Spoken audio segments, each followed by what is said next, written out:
আপনার গার্লফ্রেন্ডের নাম্বারটা একটু আমাকে দেন, আমি একটা কল করি, দেখি আমি তাকে ইমপ্রেস করতে পারি কিনা। ওকে। আপনি হচ্ছে গিয়ে কিছু হিন্টস দেন আপনার গার্লফ্রেন্ড সম্পর্কে। আমার গার্লফ্রেন্ডের নাম সাদিয়া, ওর বাসা ফরিদপুরে। নাম্বার। হ্যালো। আসসালামু আলাইকুম। ওয়ালাইকুম আসসালাম, কে আপনি? সাদিয়া বলছেন? জি।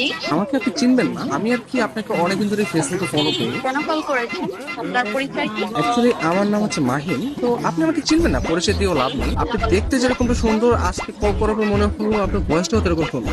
মানে আপনি সব দিক দিয়ে পারফেক্ট, মানে একটা মানুষ এত সুন্দর কিভাবে হয়, মানে আমি আর কি কল্পনা করেও পারতেছি না।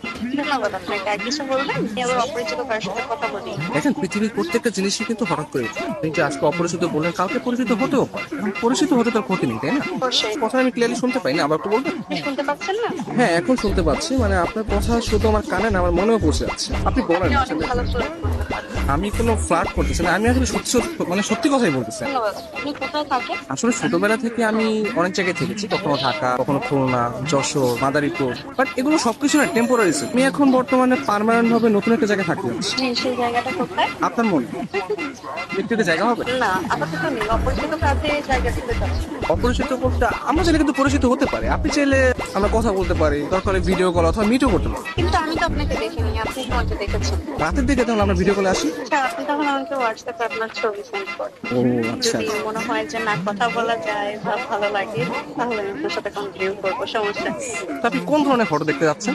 আপনার কিছু ওয়াও টাইপের ছবি দিন, যেগুলো দেখে আমার ভালো লাগবে। আচ্ছা ঠিক আছে, আমি আপনাকে কিছু আমার সত্যি সত্যি পিক পাঠিয়ে। তার বাচ্চা সুন্দর সুন্দর হঠাৎ পিক দিয়ে দিই। কে? আমি তুষার। আমি ফোন দিলে তোর ভাই আছে, তোমার এই ব্যস্ততা